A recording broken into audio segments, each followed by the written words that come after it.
Why do the millennials tend to leave the church? Well, it's because the church is utter crap, that's why.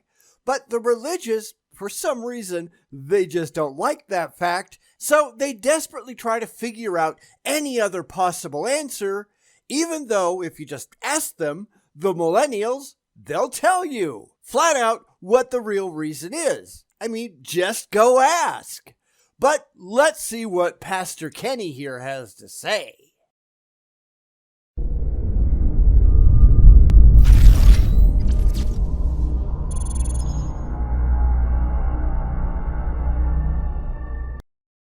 Today we're going to go and take a look at a video from Pastor Kenny and the Theology for Everyday Life channel. He wants to explain why millennials are abandoning the church in droves, and, of course, he's going to point his fingers at absolutely everything but his own religion. Why? Because that couldn't possibly be to blame, could it? Of course not. Well, too bad for him, it is. So let's go take a gander. I'm a husband, a father of 2 lovely daughters, a pastor, and I'm a millennial. Then it's a damn shame that you're going to get this all completely wrong, isn't it? And I'm going to predict right up front that he's going to completely misunderstand what's going on because, like so many other theists, I don't think he's actually ever talked to the people that he's going to be talking about. He's just making blind assumptions based on what he wishes was true. Not what's actually true, not what he can prove is true, but what he wishes.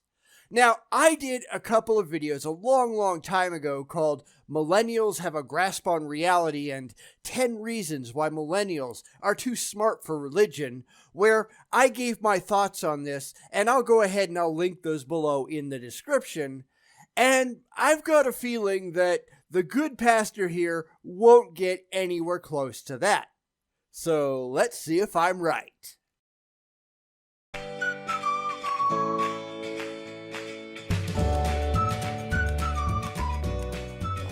It's fascinating watching the older generation trying to analyze us millennials. They generally don't understand why so many of my generation have left the church. Because the reality isn't emotionally comforting. They're looking for something that they can fix. They're looking at a way to rationalize the reason why young people want nothing at all to do with their religion. The simple reality is, though, the problem is you. It's not them, it's you. Millennials and their children, the Gen Zers, they represent, at least in the Western world, the best educated generation that human history has ever seen. The reason that they're leaving is because they're too smart for your faith. They look at the crap that your churches spout and they just roll their eyes and go somewhere else. Now, of course, the church-bound, they don't like that fact, so they've come up with their own explanations for why it must be so, without having to acknowledge their own culpability in the problem. All you have to do is go and ask the millennials why they don't believe in gods, and they're going to tell you. You just won't like their answers. Yes, it is wise to sit back and listen, for there are some wise teachers who give accurate insight, but a lot of what I hear is total nonsense. Exactly, because that's what religion is, and those that are educated to be skeptical and rational and intelligent and seek out the evidence and the best explanations that they can find, they're going to see it for what it actually is. And what it actually is nonsense. Now, of course, you won't like that because you've bought into the religious BS, but that's really not anything that you ought to be impressed with. That's not anything that anybody ought to be proud of. The traditional religious bunk just doesn't appeal to them because the traditional religious bunk just doesn't make any kind of rational sense. Because if you actually care about reality, it shouldn't appeal to you either. It's kind of sad that it does. My master liked using illustrations to make a point, so let me do the same with one of my daughters. This is Vera Jean, my eldest girl. She's getting old at over 1.5 years old. This is my lovely wife Becca and my youngest daughter Kimberly Joanna, or Kimmy Jo as we call her. Vera loves playing tea with me. She'll go and grab my hand and get me to sit down, and she will go and get the singing teapot, cups, and her stuffed animals such as Mario, Shy Guy, Charlie Brown, and Pigpen. Then we will make believe that we're having tea. And this is pretty much where he's going to completely leave the reservation with his analogy, I'm sure. However, at least from my perspective, this is completely accurate. When you don't know any better, playing make-believe and having imaginary friends is completely fine. It's normal in your social development. It keeps young children from being lonely, from not having things to occupy their rapidly developing minds. It's normal. But children tend to grow up, most of them anyhow, and they have to leave those childish things behind. If he's going where I think he's going to completely miss the boat. She loves it and it gives her so much joy, and if you're a parent, you totally understand this, and honestly, it gives me joy watching her have fun. However, she has never had hot tea or used fancy dishes before, yet being a child, she likes to play tea. Just like the religious like to pretend that they're the bestest buddies with the all-powerful creator of the universe. It's just an ego trip. It helps people with a lot of maturity problems cope with the world that doesn't do what they desperately wish that it did. This is really the only difference between a child playing make-believe with an imaginary friend and an adult who is also doing the same thing. Because the child doesn't know any better, and the adult is trying to avoid growing up. But you know what's going to happen. As she grows older, she will lose her desire to play tea. Why? Because it's a childish game. So, I guess the real question that ought to be asked here is, why didn't you do the exact same thing? Because religion, that's a childish game too. His daughter doesn't really care if playing make-believe is real. It's all about having a good time and being happy. That's all she wants. And this guy even admits it. And because she's young and she doesn't know any better, that's completely fine. But there comes a time when you need to put away childish things, and the religious, they never do. They go on into adulthood, and note, I'm not saying maturity because yeah, that's not happening. But they continue on with their imaginary games because they still want to be happy. They still want to get that emotional dopamine hit in the head. Yet, a big part of the basic maturation process is coming to grips with the world that they actually live in, not the world that they desperately wish that they did. It's about taking on adult responsibilities and adult positions and understanding the world in a way that accurately reflects what the world is actually like. It's being able to think in adult ways, to consider how reality actually works, and to figure out a way that you can fit into it. Yet the religious can't do that, can they? And that's sad, isn't it? Why would she waste her time imagining that she is drinking fake tea or eating invisible treats? No, she'll grow up and move on to things that matter. So, why didn't you? Because here you are, presumably pretending to drink the make-believe blood and eat the imaginary flesh of your imaginary friend, and think you're going to go to an imaginary happy land in the sky when you die. And this is yet another one of those cases where you see them straying so close to the actual truth, only, I suspect, to run away again when they realize the implications of what's going on. Or maybe he won't realize it, I don't know.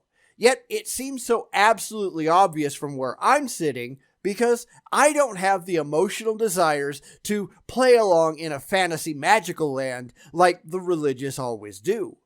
But let's see what he does, shall we?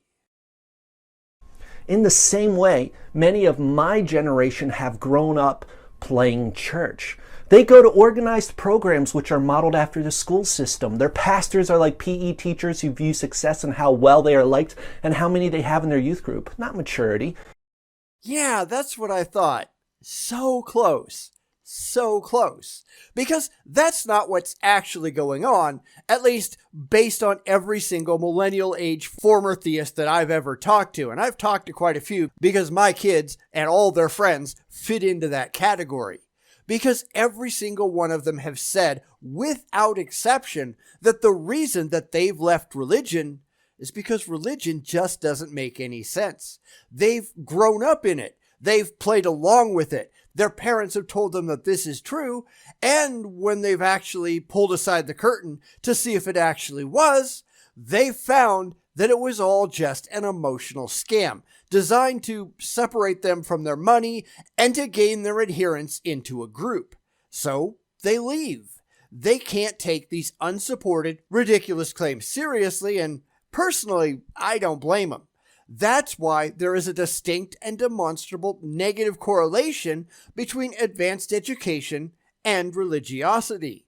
When you actually have a clue and you actually care about the facts, the religious nonsense, it just doesn't fly anymore.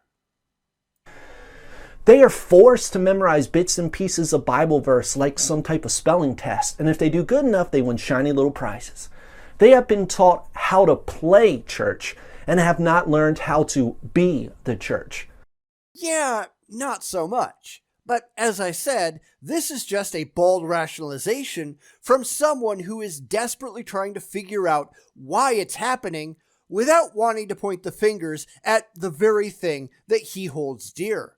He is certainly not alone in that. You can hear the exact same line coming from lots and lots of apologists who are likewise trying to find a way to hand-wave it all away. It's not their fault, of course, because nothing can be their fault. Their beliefs are perfect. It's not the things that they believe, because the things that they believe are without fault. They're inerrant. They're magical and special. And that's nonsense. There's got to be another explanation according to them, yet no, there really isn't. You just believe a load of complete horse crap, and maybe you ought to knock that off. Sadly, at home, it's much the same. In many households, dad and mom, if there is a dad or mom, treat church like some after-school program. In fact, parents play church better than the children. They are on their best behavior on Sunday mornings and know the right things to say in public. Yet at home, they stop playing the game and are angry, dramatic, and total hypocrites. Yeah. Maybe that's why we all see the anti-gay crusader preachers getting caught in public restrooms with their pants around their ankles and some guy's dick in their mouths. Because that never ever happens among the clergy, right? It doesn't matter if you're talking about the Catholics or the Baptists. They've all got sex abuse charges piling up against them, and they're really not that concerned about rooting it out. They want to make it go away. They don't want to get charged for it. They don't want it to cost them money, but they don't really care that it's happening, because if they cared if it was happening, they'd make some fundamental changes, and they can't do that. Why? Because this isn't actually about being moral people. It's about playing moral. It's about pretending that you've got it all right and that everything that you believe is true. And it's really too bad you people are so bad at it. The children grow up and grow out of playing church. Why keep playing make-believe? Why not move on to things that are meaningful? And there he goes again, right on the verge of understanding the problem, yet he can't because he's desperate to get people into his church, handing over their hard-earned cash and playing along with his sermons. This is exactly where the problem lies. It's in the religious mindset. It's in the religious wishful thinking. They just want this stuff to be true, but they can't take a step backward and figure out if it actually is, because ultimately, to them, it doesn't matter, because it's all about the fifis and never ever about the facts. Yet the millennials and people like them, they can do that, and that's why they're just not falling for it anymore. Yet, that's an uncomfortable thought, And therefore, people like Pastor Kenny here, they just can't consider it. There has to be another reason. Yet, sadly for them, there just isn't. Your beliefs just suck. They are glad to leave the church. After all, it was just a game. It was something they played with. Listen, youth pastors and parents, you are the church. You have the awesome responsibility to model Christ and teach children how the body of Christ function. It's your job to keep your kids in line so they become brainwashed pew warmers just like you are. Because if you can't do that, then sooner or later, people like Pastor Kenny here are going to be out of a job, and they can't have that, can they? I mean, really, you didn't think for 1 second that money wasn't going to come into this somewhere, right? That's what all of this is about. It's what all of this is about. Keep showing up and filling the collection plate, or we're going to go out of business. Well, maybe you should. You're not offering anyone anything of demonstrable substance after all. It's all just make-believe, intended to cater to the immature feelings of your flock because you just don't give a damn if any of it is actually true. But millennials, by and large, they do care. They've grown up learning how to care. They've grown up learning how to tell if the things that they believe, the things that they're told, are actually true. It's what happens when you apply your education fairly to absolutely everything, which is why the religious tend to be very down on any education that they can't be completely in charge of. If their kids can get taught about objective reality, these people are going to be out on the street. And from my perspective, at least, that's a really good thing. You are not a cold institution, a make-believe tea house of praise, or an over-the-top theater which you perform at weekly. No, you are the body of Christ. He is the head, and you are the hands and the feet. And you are the mouth, which is why you're the one out there trying to con these people into keeping their children deluded and compliant. Now, I'm sure that Pastor Kenny here buys into absolutely all of this crap because tons and tons of them do, although we know that there are a lot of pastors out there, an increasing number, in fact, that are just trapped in the robes and in the pulpit because they just don't have the skills to go out and get worthwhile jobs. And that's why things like the Clergy Project exist. We need to help these people out of the church because they come to their senses and they realize what a load of garbage it is, and they still have to sit there Sunday after Sunday, week and year after week and year, and still preach this crap. And at the end of the day, it is the young person's choice if they will be faithful to God or walk away. But as a parent or pastor, you can help lay a solid foundation.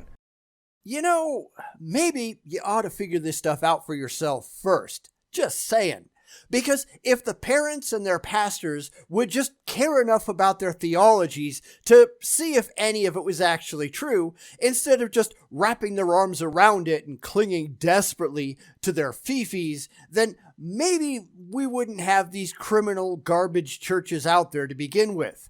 Maybe you ought to care more about the truth, more about the facts, more about reality, then you care about conning the kids into funding your ass. There's not much more than I need to say. Just remember, those who play church will grow out of the church, but those who are the church will stay faithful. In other words, if you don't let your kids think, they'll never realize that you forced a load of garbage into their heads because they'll never think about it critically. That'll keep people like Pastor Kenny here in his cushy job where he doesn't actually have to perform any useful tasks because lying to people or probably, let's be honest, more properly, spreading emotionally comforting manure to people is a whole lot easier than having to go out and be actually productive, isn't it? That is theology and everyday wisdom for every day. Thereafter, this all just turns into the standard after video ads, so we'll skip over all of that because it doesn't add anything to the discussion. It happened exactly as I figured it would, because we've seen this kind of thing so many times before that really, how else would it turn out? The religious mind poison gets in the way of following through on what might start off as sort of intelligent thoughts, but the religious just can't handle that, so it goes completely off the rails into La La Land. How many times have we seen this exact thing go on around here? They get so very close, and then their mental shackles clench down on their brains, and off they go into religious compliance because they can't live life any other way. The reason millennials, and it's not just them, it's an increasing number of people, but the reason that they're leaving religion behind is because religion is so intellectually indefensible. It's crap. You might not know that, you might not want to believe that, but it's still the case. The young people tend to have figured this stuff out because the belief structure of the delusionally religious is based on immature, wishful thinking that you should have outgrown in childhood. Yet, the religious have come up with excuses for why that just can't be true, and in the end, they just make a fool of themselves in front of people who actually know the truth, who actually care about the truth. But we all know the truth just doesn't matter to these people, does it? It's why they're still being little children living in the bodies of adults. And when you think about it, how utterly pathetic is that? Boom, dicky, boom, dicky, boom, dicky, boom, dicky, boom, dicky, boom, dicky, boom, dicky, boom, dicky, boom, dicky, boom, dicky, boom, dicky, boom, dicky, boom, dicky, boom, dicky, boom, dicky, boom, dicky, boom, dicky, boom, dicky, boom, dicky, boom.